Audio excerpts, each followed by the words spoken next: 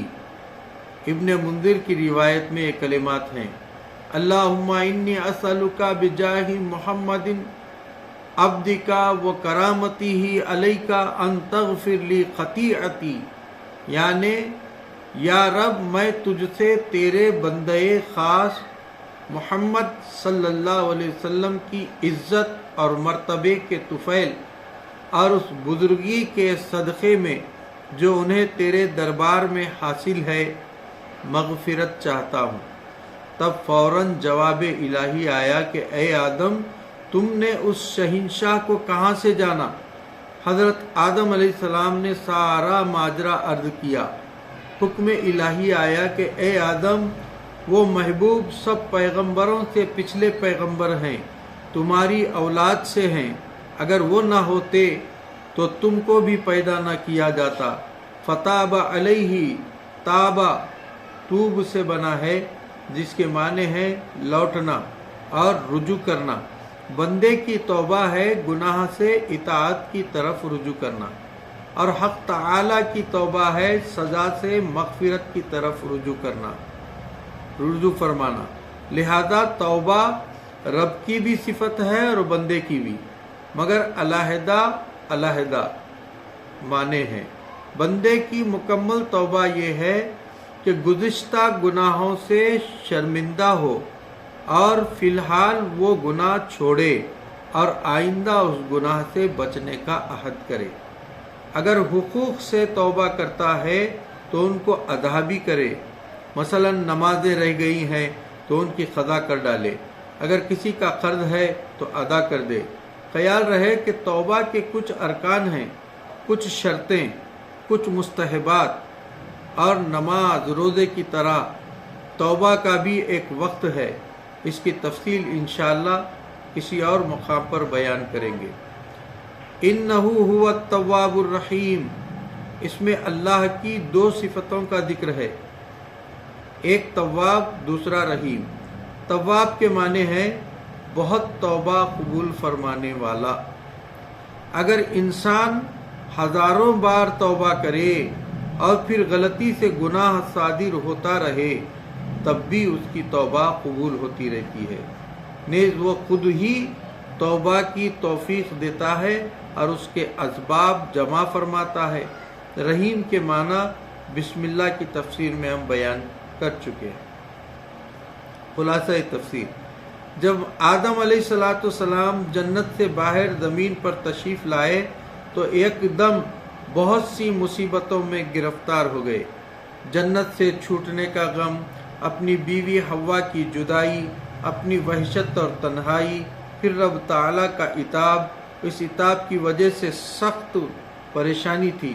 اس پریشانی میں 300 سال تک اس قدر روئے کہ ان کی مثال دنیا میں نہیں ملتی۔ 5 آدمی بہت روئے ہیں۔ ایک آدم علیہ السلام اپنی خطا پر، دوسرا یعقوب علیہ السلام فراق فرزند میں، تیسرا یحییٰ علیہ السلام خوف الہی سے، چوتھا حضرت فاطمۃ الزہرا حضور صلی اللہ علیہ وسلم کی وفات کے بعد، پانچواں امام زین العابدین واقعہ کربلا کے بعد۔ مگر ان تمام حضرات میں آدم علیہ السلام کی گریہ وزاری سب سے بڑھ کر ہے، کیونکہ 300 سال تک متواتر روئے ہیں۔ تفسیر عزیزی میں ہے کہ حضرت جبرائیل علیہ السلام کو بھی ان کی گریہ وزاری پر رونا آ گیا۔ انہوں نے بھی بارگاہ الہی میں آدم علیہ السلام کی سفارش اور شفاعت کی،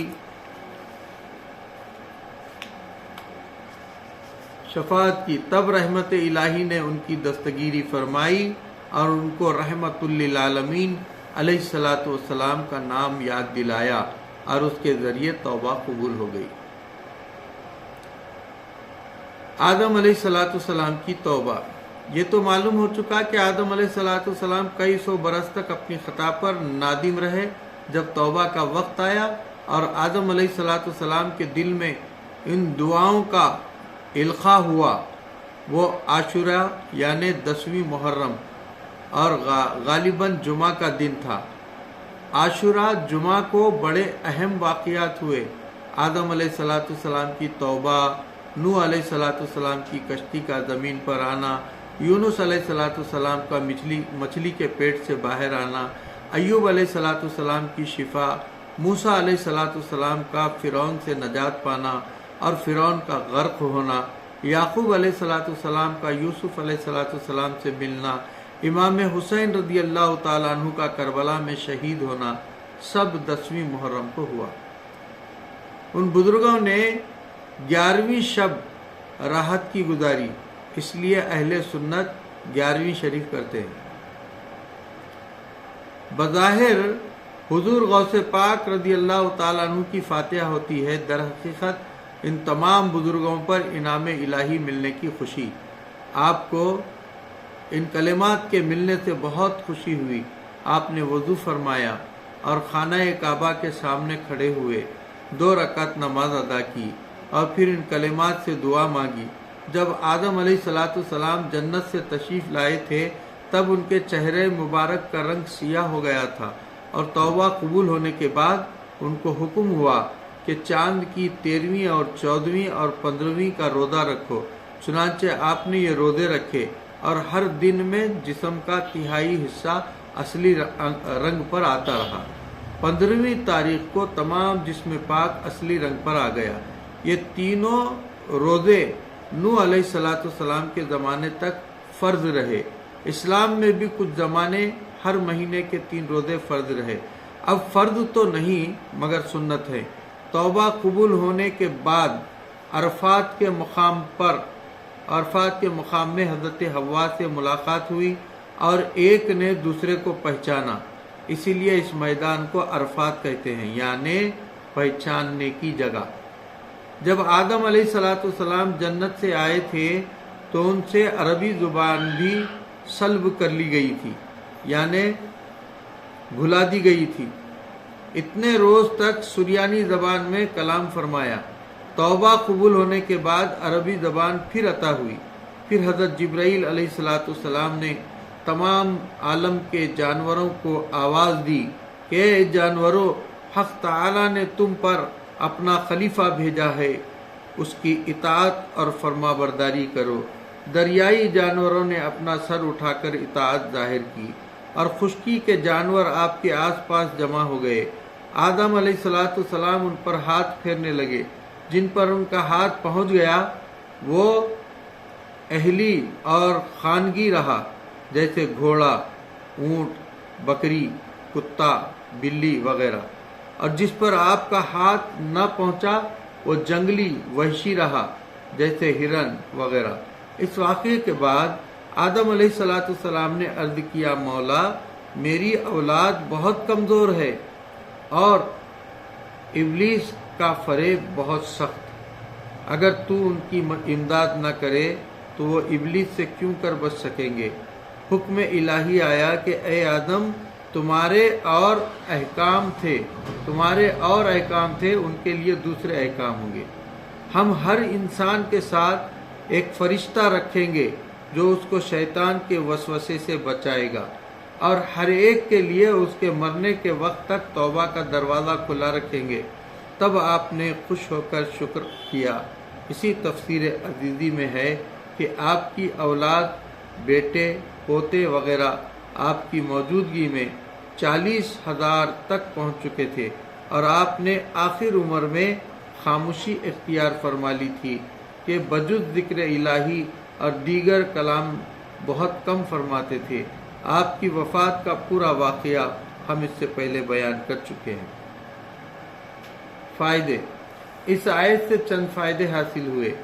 پہلا فائدہ یہ کہ مقبولان بارگاہ کے وسیلے سے دعا مانگنی جائز اور سنت آدم علیہ السلام ہے۔ دوسرے یہ کہ کوئی عبادت بغیر وسیلہ نبی قبول نہیں۔ دیکھو آدم علیہ السلام کئی 100 برس تک گریہ وزاری میں مشغول رہے، مگر بغیر حضور صلی اللہ علیہ وسلم کے نام کے مقصد پورا نہ ہوا۔ تیسرے یہ کہ دعا میں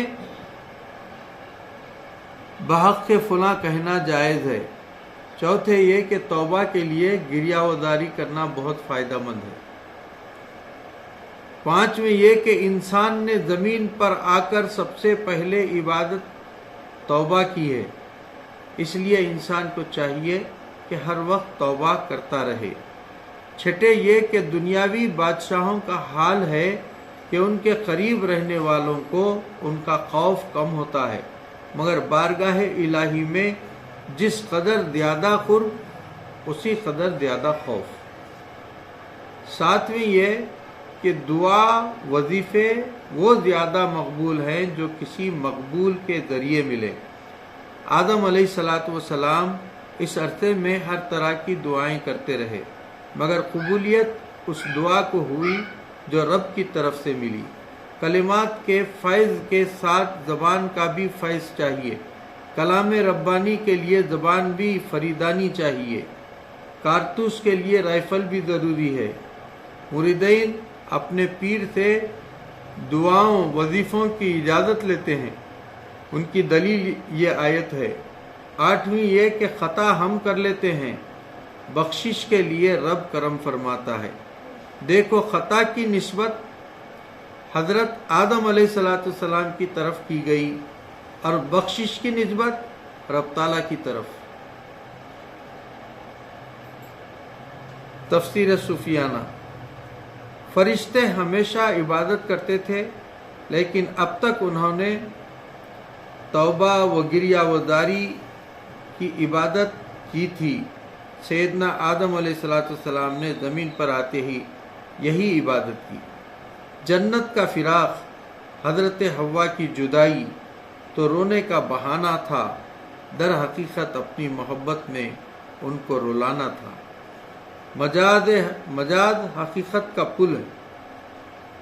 حکایت، مثنوی شریف میں فرمایا کہ ایک بار مجنوں نے بارگاہ الہی میں عرض کیا، مولا تو نے مجھے عشق لیلا دے کر اس مصیبت میں کیوں ڈال دیا کہ تمام دنیا میں رسوا ہو گیا اور یہاں کی لذتیں اور عیش سب بھول گیا۔ جواب ملا، عشق لیلا نیست این کار منست، حسن لیلا عکس رخسار منست، خوش بیاید نالے شبہائے تو، ذوق ہا دارم بیار بہائے تو۔ اے دیوانے، یہ لیلا کا عشق نہیں ہے، وہ تو فقط ایک پردہ ہے۔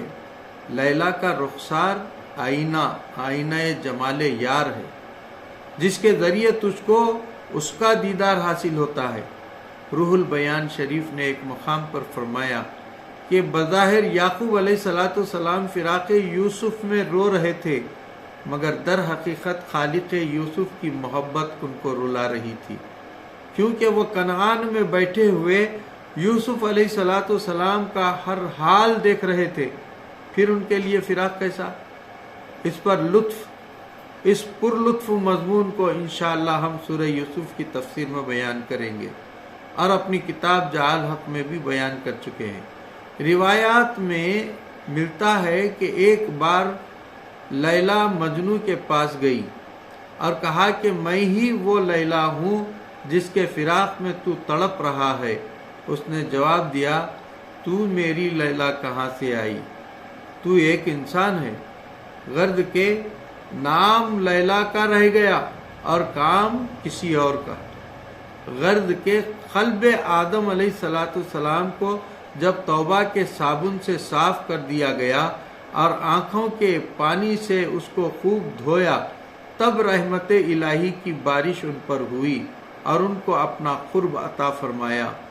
تفسیر روح البیان نے اس جگہ فرمایا کہ حضرت آدم علیہ السلام کے قلب میں محبت الہی کا تخم بویا گیا اور چشم کے پانی آنسوؤں سے اس کو سیراب کیا گیا، تو اس تخم کی پہلی شاخ ربنا ظلمنا انفسنا ظاہر ہوئی، اور اس شاخ پر توبہ کی کلیاں نمودار ہوئیں، جس سے ہدایت کا پھول کھلا، اجتباع معرفت کا پھل حاصل ہوا، جسے قرآن کریم نے فرمایا ثم اجتباہ ربہ فتاب علیہ وہدی قُلْنَا اهْبِطُوا مِنْهَا جَمِيعًا فَإِمَّا يَأْتِيَنَّكُم مِّنِّي هُدًى فَمَن تَبِعَ هُدَايَ فَلَا خَوْفٌ عَلَيْهِمْ وَلَا هُمْ يَحْزَنُونَ۔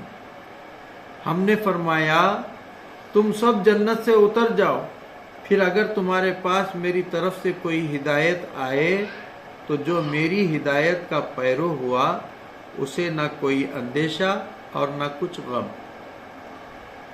اس آیت کا پہلی آیتوں سے چند طرح تعلق ہے۔ ایک یہ کہ اس میں بھی اس ایک نعمت کا ذکر ہے جو آدم علیہ السلام کے ذریعے انسانوں کو ملی، یعنی ان کا زمین پر تشریف لانا، پھر زمین میں احکام الہی کا آنا، ان کی وجہ سے مومن و کافر میں فرق ہونا۔ دوسرے یہ کہ اس سے پہلے کی آیت میں اس خطا کا ذکر ہوا جو آدم علیہ السلام کو بہشت سے زمین پر لائی۔ اب ان نیک عملوں کا ذکر ہو رہا ہے جو کہ پھر ان کو اور ان کی اولاد کو زمین سے جنت میں پہنچائیں گی۔ تیسرے یہ کہ اس سے پہلے آدم علیہ السلام کی توبہ قبول ہونے کا تذکرہ ہوا۔ اب یہ بتایا جا رہا ہے کہ فقط اس سے ہی جنت میں واپسی نہ ہوگی بلکہ اس کے لیے نیک اعمال کرنے ہوں گے۔ تفسیر قُلْنَا اهْبِطُوا مِنْهَا، یہ جملہ اس سے پہلے بھی آ چکا ہے لیکن اس میں چند طرح فرق ہے۔ ایک یہ کہ وہ قبول توبہ سے پہلے فرمایا گیا تھا اور یہ اس کے بعد۔ اگر جنت ہی میں توبہ ہوئی تھی جیسا کہ بعض علماء فرماتے ہیں تو جنت ہی میں دو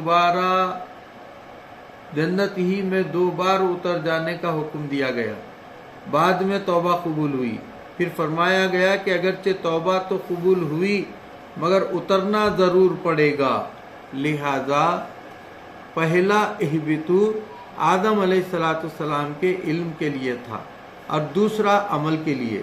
اور اگر زمین پر توبہ قبول ہوئی جیسا کہ روایت سے ثابت ہے تو اس کا مطلب یہ ہوا کہ تم زمین میں ہی رہو جہاں تم کو اتارا گیا، کیونکہ اب تمہاری بعض اولاد جنت میں آئے گی اور بعض نہ آئے گی، کیونکہ اگر بغیر عمل ہی جنتیوں کو جنت میں بلایا جائے تو دوزخیوں کو اعتراض کرنے کا موقع ملے گا، لہذا عمل کر کے آؤ۔ دوسرا فرق یہ ہے کہ پہلے اہبتو میں سارے اترنے والوں کو خطاب تھا، لیکن یہاں صرف اولاد آدم علیہ السلام کو، کیونکہ آگے احکام کا ذکر ہے جس سے سانپ اور مور وغیرہ علیحدہ ہیں۔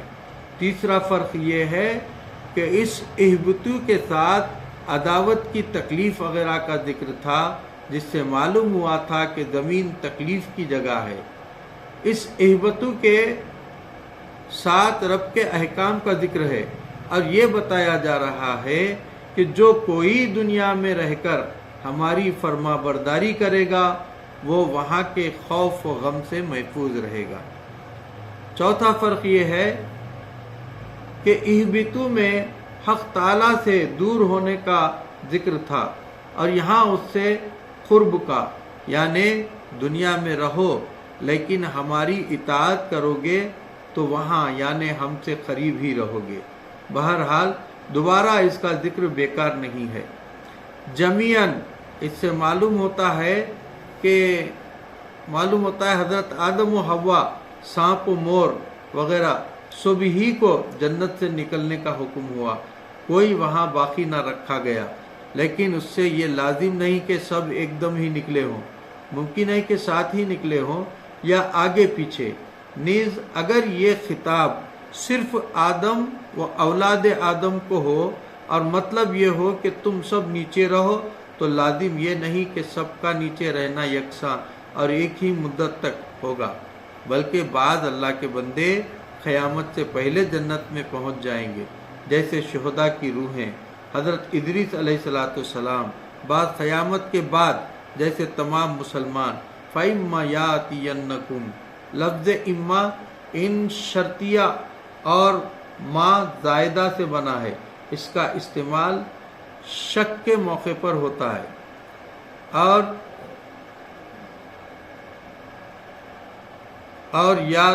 یاتین میں نون سے تاکید پیدا ہوئی تو آیت کے معنی یہ ہوئے کہ اگر ضرور آئے تو تمہارے پاس، چونکہ رب کی طرف سے انبیاء کرام اور کتابوں کا آنا یقینی تھا، اس لیے نون استعمال فرمایا گیا، لیکن بندوں کو اس ہدایت کے پانے میں شک تھا، کیونکہ بعض ماں کے پیٹ میں، بعض بچپن ہی میں مر جاتے ہیں، اور بعض دیوانگی میں عمر گزارتے ہیں، اور بعض وہ ہیں جن تک نبوت کی روشنی نہیں پہنچتی، جیسے زمانے جاہلیت کے لوگ۔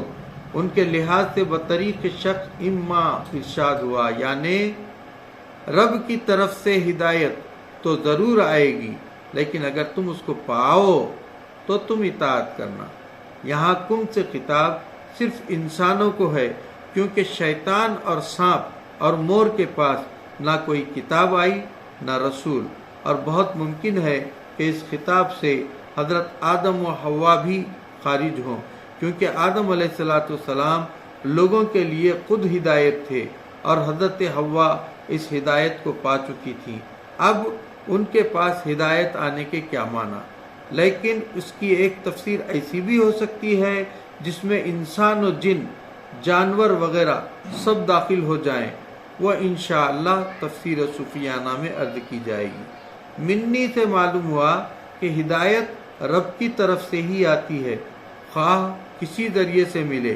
فرشتے بلا واسطہ پاتے ہیں، انبیاء اکرام کبھی فرشتوں کے ذریعے سے، کبھی بلا واسطہ صحابہ اکرام انبیاء کے ذریعے سے، وہ ان کے بعد کے لوگ علماء و مشائخ کے ذریعے، غرض کے ابتدا ایک مگر انتہا میں فرق۔ اس سے یہ بھی معلوم ہوا کہ جو باتیں شیطان کی طرف سے آئیں وہ نہ ہدایت ہیں اور نہ ان کی اطاعت فائدہ مند۔ ہدا یہ مصدر یا تو اپنے ہی معنی میں ہے یا اس میں فاعل کے معنی میں، یعنی اگر تمہارے پاس ہدایت آئے یا ہدایت دینے والی چیزیں آئیں، جیسے کہ انبیاء اکرام، آسمانی کتابیں اور پیغمبروں کی شریعتیں، فمن تبع ہدایا، اس جگہ بجائے ضمیر کے لفظ ہدایت ارشاد ہوا، یعنی تبع نہ فرمایا، کیونکہ پہلی ہدایت میں اور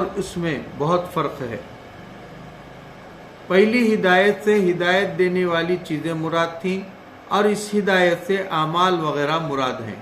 نیز ہر ایک کی ہدایتیں علیحدہ ہیں اور اس کی اتباع میں فرق، جیسے سورج ایک ہے مگر اس کا فیض زمینوں اور زمانوں میں مختلف، بنگال میں اور پھل پیدا کرتا ہے، کشمیر میں اور، سردی میں فیضان کسی قسم کا ہے، گرمی میں دوسری قسم کا۔ فلا خوف علیہم، خوف کے معنی ہیں ڈر، یعنی آئندہ مصیبت پر خطرہ اور اندیشہ۔ اس سے معلوم ہوا کہ جو ہدایت پر قائم رہے اسے یا تو موت کے وقت یا قیامت کے دن یا قبر میں کوئی خوف نہ ہوگا، یا دنیا اور آخرت میں ان کے لیے کوئی حقیقتاً خوف کی بات نہ ہوگی۔ خیال رہے کہ خوف دو قسم کا ہوتا ہے، ایک فائدہ مند اور دوسرا نقصان دہ۔ رب کا، پیغمبر کا،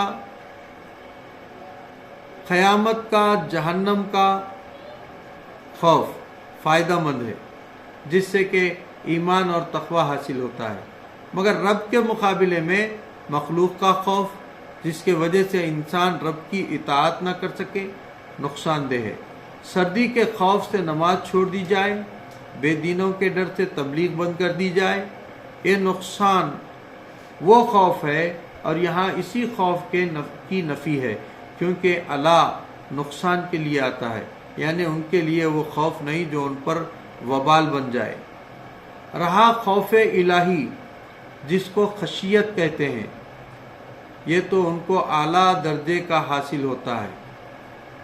نیز سانپ، بچھو وغیرہ موذی جانوروں سے ڈرنا بھی اس میں داخل نہیں، کیونکہ یہ خوف بھی مضر نہیں ہے۔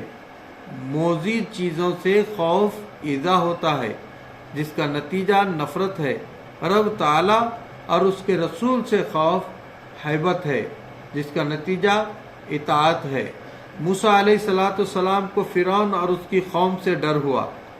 جب پہلی بار عصا سانپ بنا تو ڈر ہوا، یہ خوف ایذا تھا، جس کی بنا پر آپ کو ان سے نفرت ہو گئی۔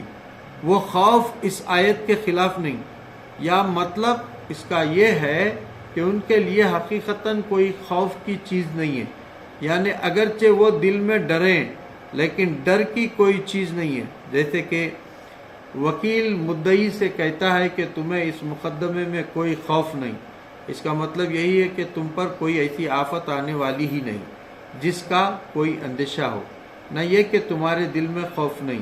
اسی لیے لا خوف فرمایا، نہ کہ لا یخافون ولا هم یحزنون۔ حزن سے بنا ہے، جس کے معنی ہے غم اور افسوس، یعنی یہ اللہ والے یا موت کے وقت یا قبر و حشر میں غم نہ کریں گے، کیونکہ دنیا سے کامیاب آئے ہیں، کما کر لائے ہیں۔ یہ مطلب ہے کہ وہ دنیا و آخرت میں دنیاوی نفعوں کے حاصل نہ ہونے پر غم نہیں کرتے، کیونکہ ان کی نگاہ میں دین ہوتا ہے۔ یا یہ مطلب ہے کہ ان کو وہ غم نہ ہوگا جو کفار اور فاسقوں کو ہوگا۔ خلاصہ تفصیل: آدم و حوا علیہ السلام جب جنت سے چلے تو اب انہیں یہ خبر نہ تھی کہ آیا ہم ہمیشہ کے لیے جا رہے ہیں یا پھر کبھی بھی یہاں آنا میسر ہوگا، اور اس جگہ رہ کر بھی تعلق رب سے رہے گا یا نہیں۔ ان کے اطمینان کے لیے فرمایا کہ اب تو تم سب جنت سے اتر کر زمین پر جاؤ، لیکن وہاں تم پر ہماری نظر عنایت رہے گی، اور ہم تمہارے پاس اپنی ہدایت کے اب یعنی عقل سلیم، عجائبات قدرت، انبیاء، کتابیں، اور پھر انبیاء کے نائب علماء و مشائخ بھیجیں گے۔ دیکھو اس بار تم چوک گئے، آئندہ ایسا نہ کرنا۔ اسی غلطی سے سبق حاصل کرنا، جو ہماری ہدایت کے موافق عمل کرے گا تو اس کو نہ آئندہ کا خوف ہوگا اور نہ کبھی گزری عمر سے غم، بلکہ دونوں عالم میں شاد و خرم رہے گا۔ اسی لیے روایت میں ہے کہ قیامت کا دن بے دینوں کو پہاڑ سا معلوم ہوگا، یعنی بہت سخت اور دراز، لیکن نیکوکاروں کو ایسا محسوس ہوگا جیسے 4 رکعت پڑھنے کے بقدر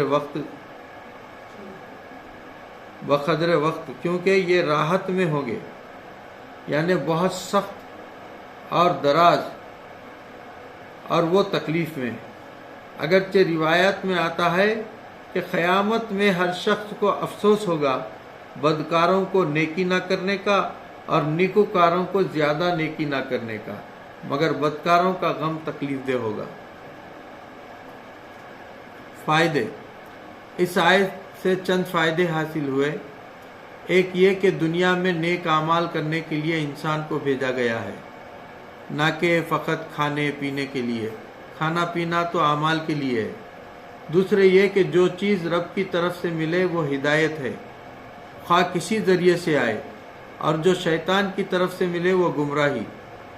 تیسرے یہ کہ نیک اعمال سے دل مضبوط اور قوی ہو جاتا ہے کہ اس کی وجہ سے دنیا کے رنج و خوشی کا اثر نہیں لیتا، بلکہ ہر حالت اسے خدا کی طرف مائل کرتی ہے۔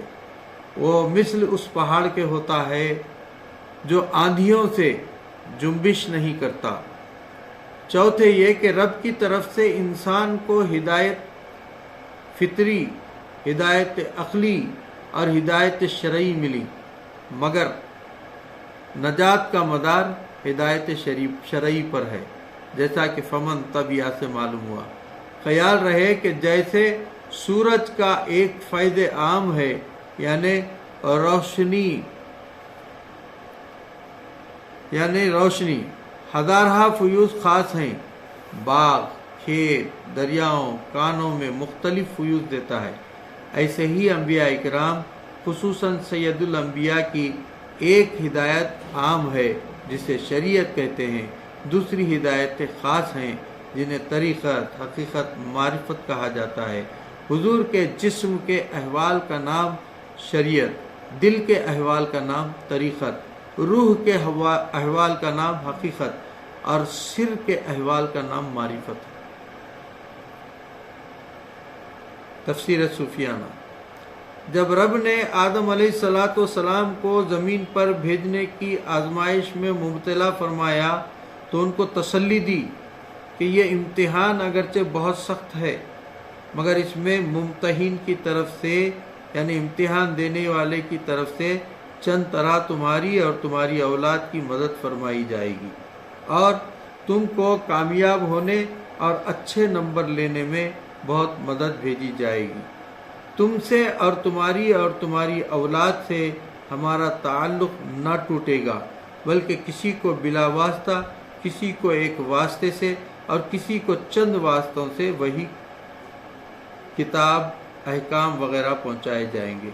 جس نے اپنے قلب میں آدم علیہ السلام کی طرح ہماری محبت کا تخم بویا اور اس کی توبہ و گریہ وزاری اور استغفار وغیرہ کے پانی سے پرورش کیا، یہاں تک کہ اس میں عبادت و اطاعت، معرفت وغیرہ کا پھل لگ گیا، تو ان کو کھیتی بگڑنے، اجڑنے کا خوف اور اس تخم کے خراب ہو جانے کا غم نہ ہوگا، یعنی نہ تو ان کا تخم فاسد ہوگا، نہ ان کی کھیتی برباد، اور دنیا کی کوئی مصیبت ان کے لیے نقصان دہ نہ ہوگی۔ ہر مصیبت ان کو زیادہ راغب اللہ کرے گی۔ آب در کشتی ہلاک کشتی است، آب اندر دیر کشتی پستی است، کیونکہ ان کا دل ہماری محبت سے بھرا ہوگا، اس میں کسی بھی رنج و غم کی گنجائش نہ ہوگی۔ ہر مصیبت دل سے دبی ہوئی رہے گی، نیز دنیا کی خوفناک چیزیں خود ان سے خوف کریں گی، وہ کسی سے خوف نہ کریں گے، جیسا کہ ثابت ہے کہ سانپ، بچھو وغیرہ بعض اولیاء اللہ کے تابعدار ہوئے، اور بڑے بڑے سرکش جن و انسان اولیاء اللہ کے مطیع فرمان رہے۔ دوزخ کی آگ بھی ان سے خوف کرے، دنیا کی آگ، زہر وغیرہ ان کو نقصان نہ پہنچا سکیں، اب وہ بجز پروردگار کس سے خوف کریں؟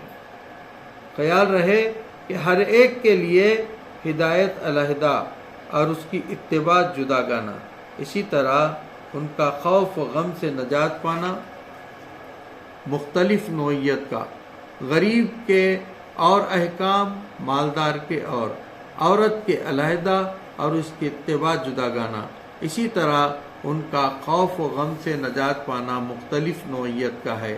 اہل طریقت و حقیقت و معرفت کی دوسری نوعیت جس قسم کی ہدایت اسی قسم کی اتباع، پھر اسی طرح کی جزا، جیسا تخم ویسا ہی درخت اور اسی طرح کا پھل۔ جانوروں کی بھی علیحدہ علیحدہ ہدایتیں ہیں، بعض دشمن انبیاء جیسے چھپکلی، چوہا وغیرہ، اور بعض جانور خدام نبی جیسے ہدہد اور کبوتر وغیرہ، ان کی ہدایت ان کی طبعی حالت ہے۔ موسیا آداب دانا دیگرند، سوختہ جانو ورد آنا دیگرند، وآخر دعوانا ان الحمد للہ رب العالمین۔ ربنا